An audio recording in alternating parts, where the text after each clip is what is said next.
sister was the one who answered the door when my parents came to pick up my things. That's the image I keep coming back to. Not the argument, not the phone call, not the moment I found out what she told them. Just her, standing in the doorway of my childhood home, handing my mother a cardboard box full of my textbooks, my stethoscope still tucked inside the front flap, and saying something like, "She's not coming back for these, she already quit." I was 2 states away when it happened. Third year of medical school. Hadn't slept more than 5 hours in 3 days. I didn't find out until weeks later when my mother stopped returning my calls.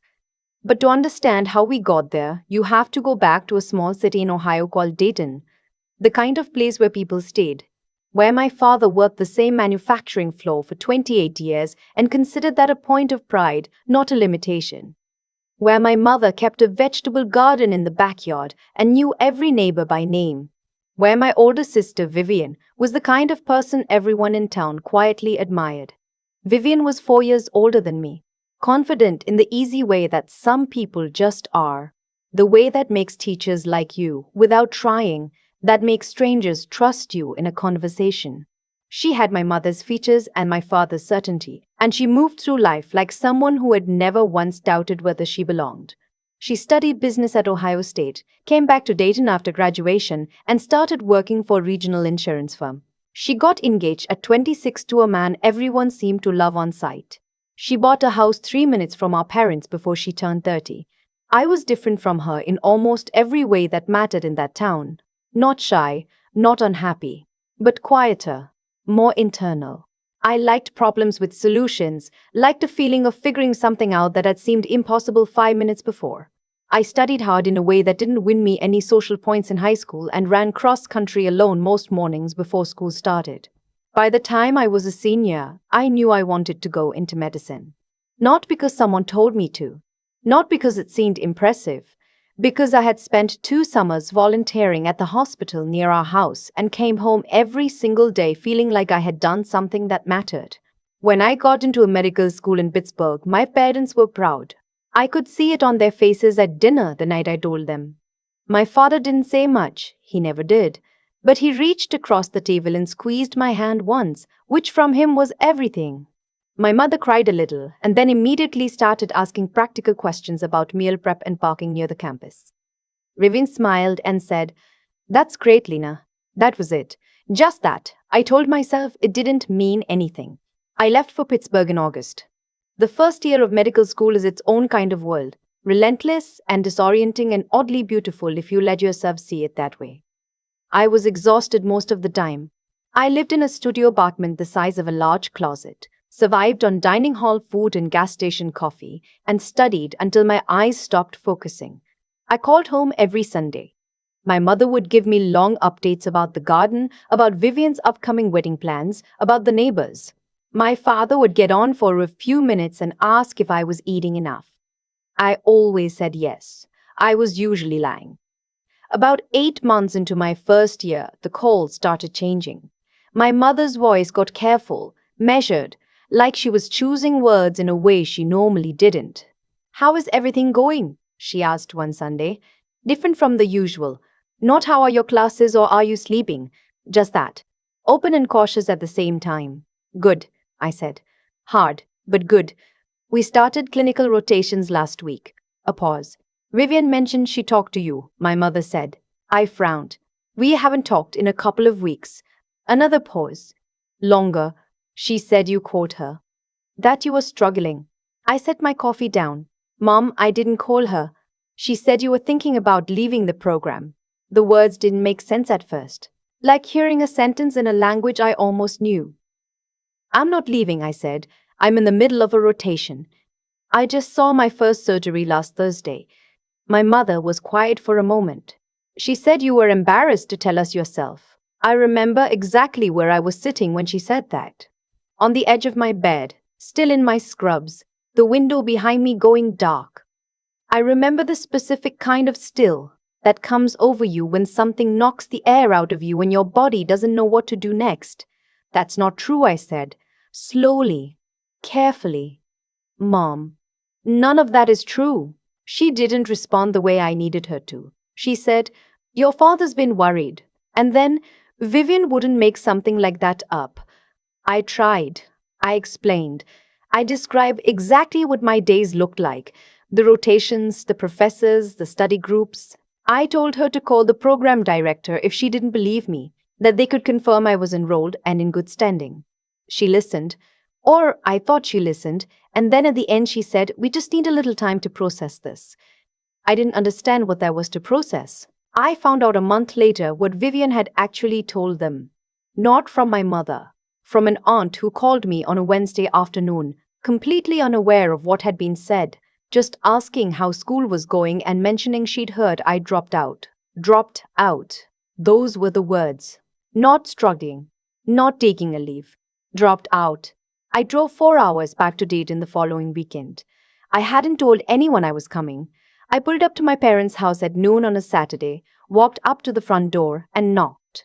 My mother answered. She looked at me for a moment like she was doing a calculation. "Lena," she said. "I need to talk to you and Dad," I said. "Both of you." We sat in the living room, my father in his usual chair, my mother in his usual chair, my mother on the couch with her hands folded in her lap. I kept my voice even. I explained everything: that I was enrolled, that I was passing, that I had never called Vivian to say I was struggling because I hadn't been struggling in the way she'd described. I told them I didn't know why she'd said what she said, but that it wasn't true. My father looked at the floor while I talked. When I finished, he said, "Why would she lie about something like that?" "I don't know," I said, "but I'm asking you to call the school and check." My mother shook her head slightly. Not a no. More like someone shaking off a thought they didn't want to have. "We raised both of you," she said. "Vivian knows this family." "So do I said. Neither of them answered. I drove back to Pittsburgh that evening. 4 hours alone in the dark with the radio off. I told myself they would come around once they thought about it clearly, once they made one simple phone call and confirmed I was still there. Families do that. They misunderstand things and then they correct them. I believed that for about 6 months. Then I stopped believing it and just kept working. The strange thing about continuing on after something like that is that life doesn't actually pause to let you process it. There were patients to see, exams to pass, professors whose respect I had to earn through performance, not personality. The hospital didn't care that my family thought I had quit. The work was still there every morning when I woke up, and it still mattered, and I was still capable of doing it well. So that's what I did. I made it through the rest of medical school without my parents at the graduation ceremony. I'd sent them an invitation 6 weeks in advance, a formal one with the date and location, and a separate card I wrote myself. No response. Not even a call to say they wouldn't be coming. My roommate's parents sat with me in the audience before the ceremony started and took pictures of me crossing the stage. Her mother hugged me afterward and said she was proud of me. I thanked her and meant it more than she probably understood. I moved to Cincinnati for my residency emergency medicine. 4 years of the most demanding work I had ever done, 60, 70-hour weeks. Overnight shifts that left me driving home in daylight so disorienting it felt like jet lag. I lived on caffeine and the particular kind of focus that comes from knowing that if you miss something, someone might not go home to their family. I loved it. I loved it completely and without apology. Every December I mailed my parents a card. Not much. Just a photo of wherever I was living, a short note, my new address. The first year, nothing came back. The second year, nothing. The third year, I got a card in return. Brief, my mother's handwriting. "Just hope you're well, love Mom and Dad." I stared at it for a long time before I taped it to my refrigerator. It stayed there until the tape dried out and it fell behind the fridge, and I left it there. Somewhere in the middle of all of this, I met Marcus. He was a charge nurse in the ER where I was doing my third year of residency. Calm in emergencies the way only people with real experience are calm. Not because nothing bothered him, but because he'd learned to work through the bother without letting it show. He noticed things. Not just medically. He noticed when I hadn't eaten, when I was running on empty and pretending otherwise. He started leaving granola bars on my desk on overnight shifts without saying anything about it. We started talking during the slower hours. He had 2 older sisters he was close to and a big family that seemed, From the outside, genuinely functional and warm. He asked about my family once, early on, and I gave him the short version. That must have been really hard, he said. No follow up questions, no advice. I think that was the moment I knew I trusted him. We got married 2 years later in a small venue outside Cincinnati, a restored barn with string lights and round tables, and about 60 people who had all actually showed up because they wanted to be there. I sent my parents an invitation. And Vivian. I didn't expect anyone to come. No one did. Marcus held my hand during the vows and said something quiet that I've kept for myself. After the reception, when we were alone in the hotel room, still in our formal clothes, I cried a little. Not from sadness, from relief. From the specific relief of realizing that you have built something real that has nothing to do with the people who stopped believing in you. The first year of our marriage, we found out I was pregnant. I called my mother. It was the most I had initiated contact in years, and my hand was shaking a little when I dialed. She answered on the third ring. Mom, I said. I wanted to tell you Marcus and I are having a baby. A pause. Soft but real. Oh, she said. In June, I said. We're really happy. That's wonderful, she said. Her voice was careful, warm but careful, like someone unsure of how much warmth was wanted. I sent them a photo after our daughter was born. Just the three of us in the hospital room, Marcus holding her, me looking like someone who had been awake for 36 hours, which I had. I wrote on the back, her name is Willa. She has Marcus's ears and I think my stubbornness. I don't know if they put it anywhere. I don't know if they looked at it more than once. Life kept moving. Willa grew. Marcus and I settled into the rhythms of two people working, demanding schedules, and raising a small human who had opinions about everything, from what color cup she used at breakfast to which parent was allowed to read her bedtime stories on any given night. I finished my residency and joined an emergency medicine group at a hospital in Columbus. We bought a house. Willa started preschool. Marcus's sisters visited a few times a year and brought enough food each time to last us a week. Willa called them the aunties and ran to the door when they arrived.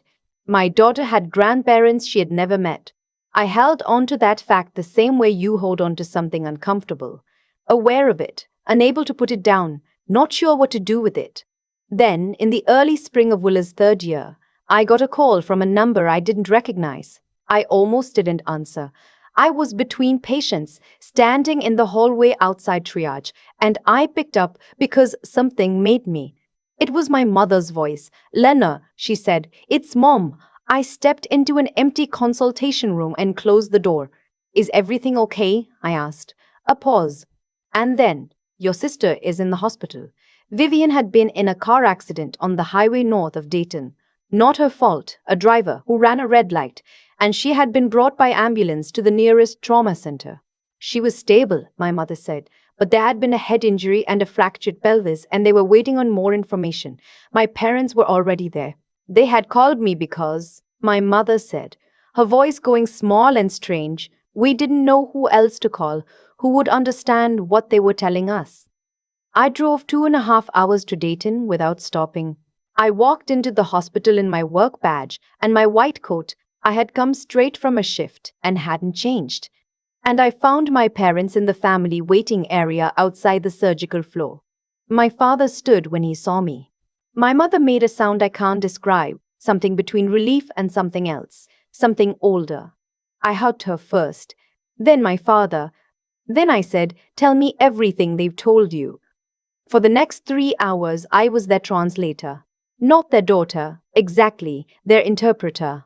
I sat with the neurosurgeon and asked the questions they didn't know how to ask. I explained the imaging results in language that made sense outside of a medical school classroom. I sat with my mother while she cried and explained, gently and clearly, that Vivian was going to make it. That the pelvis would heal. That the head injury looked significant on paper. But that the indicators they were seeing were actually encouraging signs. My parents kept looking at me the way people look at something they don't quite recognize. At one point, my father said quietly, how long have we been doing this? Emergency medicine, I said. About 4 years now. I've been an attending for 2.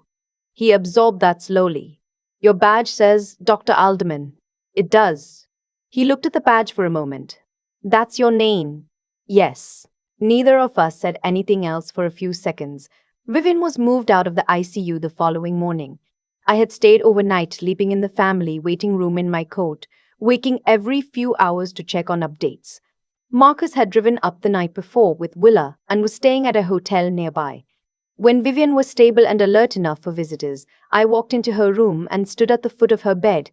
She looked at me for a long time. You came, she said finally. You're my sister, I said. Of course I came. Something shifted in her face. Not relief exactly. More like the look of someone watching a truth they've been avoiding sit down across from them. I didn't think you would, she said. I know, I said. The room was quiet for a moment. The monitors beeped softly. Someone in the hallway laughed at something. I told them you quit, she said, not a question. Yes, she looked at her hands on the blanket. I didn't think it would last this long. I thought you'd come home and they'd see, and it would just go away. But you didn't fix it, I said, not angry, just scared. No, she said, I didn't. I sat down in the chair beside her bed. Neither of us rushed it. Why? I finally asked. She exhaled slowly. You were the one who got out, she said. I came back. I did everything right. I married the right person and I bought the right house and I worked at a company 10 minutes from mom and dad. And every time someone at church or at a family dinner asked about you, they'd get this look on their faces, this impressed look. She shook her head. And you weren't even there. You were just a story they told about the daughter who was becoming a doctor. She looked up at me. I couldn't stand it, she said. I know that's awful. I know. I didn't tell her it wasn't awful. I didn't tell her I understood. I just sat with it. You could have told them the truth at any point, I said. For 9 years, you could have picked up the phone. I know. They missed my graduation. They've never met Willa. Her eyes filled. I know. I didn't say anything else about it. There wasn't more to say. Not right then. She was 3 hours out of surgery, and I was the doctor in the room. And what she needed most was rest. But before I left, I said, when you're better, when you're home and you're stable, we're going to have a conversation with mom and dad, all of us together. And you're going to tell them. She nodded once. Okay, she said. Okay. 6 weeks later, on a Sunday afternoon in May, I drove back to Dayton with Marcus and Willa. We sat in my parents' living room, the same room I'd sat in 9 years earlier trying to explain something no one had wanted to hear. And this time, Vivian told them, not everything came out cleanly. It never does. Vivian cried and backtracked and clarified, and there were long stretches of silence where my father sat very still with his hands on his knees and his face doing the particular work that faces do when they are reckoning with something they are not ready for but cannot avoid. My mother kept looking at me. At one point she said, we got your cards every year. I know, I said. We kept them. I looked at her. Your father put them in the drawer in the kitchen, she said. Her voice cracked slightly. The one with the extra batteries and the takeout menus. He didn't know what else to do with them. My father didn't look up. His jaw was tight. I thought about 9 years of cards in a kitchen drawer. Not thrown away. Not answered. Just held on to by a man who didn't know how to be wrong. Dad, I said quietly. He looked up. All you had to do was call the medical school and ask if I was enrolled, I said. One phone call. He looked at me for a long moment. Then he said, I know that. Willa, who had been coloring quietly on the floor through most of this and seemed to have a child's instinct for when the hardest part was over, stood up and walked over to my father with her drawing. She held it up. This is our house, she said. And that's Mommy. She's a doctor. My father looked down at the drawing. His voice, when it came, was rough. Is that right? He said. She fixes people, Willa said. Very seriously, it's her job. He reached out and took the drawing carefully, the way you take something you don't want to damage. He held it in both hands. She does, he said. She does. My mother made tea. Marcus helped, which was the kind of thing Marcus does without being asked. The conversation moved slowly at first, then less slowly. We didn't pretend 9 years had not happened. We didn't perform forgiveness for anyone's comfort. But we did sit at the same table and talk about things that mattered, and that was something. Before they left that evening, My parents walking us out to the car. Willa asleep on Marcus's shoulder. My father stopped on the driveway. The hospital, he said. The one you went to. For Vivian. Yes. You stayed all night. Yes. He looked at me in the particular way of someone who has been adding something up for a while and has finally arrived at the sum. Thank you, he said, for coming. She's my sister, I said. He nodded slowly. Then, you didn't have to. No, I said, I didn't. He put his hand on my shoulder once, brief and firm, the same way he had reached across the dinner table the night I told them about medical school. Then he stepped back. Things did not transform overnight. I want to be clear about that because I think people expect these stories to end in a single moment of catharsis, like a switch that gets flipped and everything becomes what it should have been all along. That's not how it went. Vivian and I talked on the phone about once a month during her recovery. Sometimes it was hard. Sometimes one of us said the wrong thing and we had to circle back. She came to Columbus in late summer with her husband and met Willa properly for the first time. Willa was polite and curious and at one point asked Vivian why she had never visited before, and Vivian looked at me over Willa's head with an expression I didn't have a word for. I made a mistake, Vivian told her. But I'm here now, Willa considered that. Okay, she said. And then she went back to what she was doing. My parents started visiting once every couple of months. The early visits were careful. My mother brought things, food mostly, and once a small stuffed animal for Willa that she presented with a stiffness that broke my heart a little. My father helped Marcus with a project in the garage and seemed most comfortable when there was a task to focus on. We ate dinners and talked about safe things and let the harder things sit close by without always naming them. One afternoon, I came home from a shift to find my father sitting on the back steps watching Willa play in the yard. Marcus was inside. They didn't know I was home yet. I stood in the doorway for a moment and watched my father watch his granddaughter. Willa ran over to him at some point and said something I couldn't hear. He laughed. I hadn't heard that laugh in 9 years, and it was exactly the same, and something in my chest did something complicated that I didn't have a name for either. I went upstairs and changed out of my work clothes before I said hello. There was an evening, much later, when my parents stayed for dinner and my mother helped Willa with a puzzle at the kitchen table while I finished cooking. I heard my mother explaining to Willa where pieces went, patient and quiet, using the same voice she'd used with me when I was small. And I had to turn back toward the stove because I didn't want her to see my face. I don't know what to call what we have now. Not fixed. Not the same as if none of it had happened. Something more honest than that. Something that knows its own history and keeps moving anyway. Vivian and I are still figuring it out. Some days are easier than others. But she shows up, and I show up, and I sew up, and I think that counts for something. I still work emergency medicine. Still love it the way I loved it from the beginning, which is the particular love of knowing you are exactly where you are supposed to be.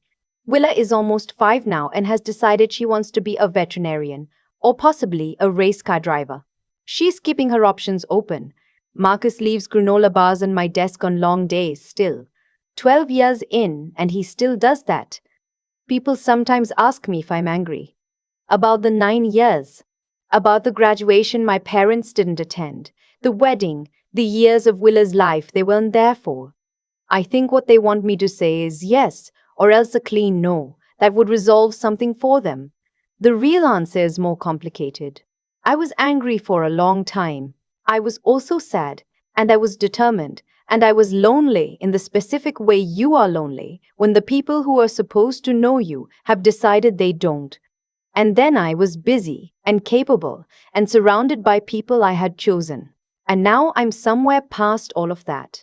In a place where I understand that my father kept every card in a kitchen drawer and didn't know how to open one. And that my mother said that's wonderful on a crackling phone call when I told her I was pregnant. And that Vivian drove 4 hours to see Willa's 5th birthday even though I hadn't asked her to. None of that erases anything. But it means something. The last thing my father said to me the most recent time they visited, standing at the door as they were leaving, same as always, same firm squeeze of my shoulder, was, "Call if you need anything." He says it every time now. I don't know when it started. I always say, I will, Dad. I mean it both ways. That I'll call, and that I already know I don't have to. People sometimes ask me what I think the point of all of it was. 9 years. All that silence.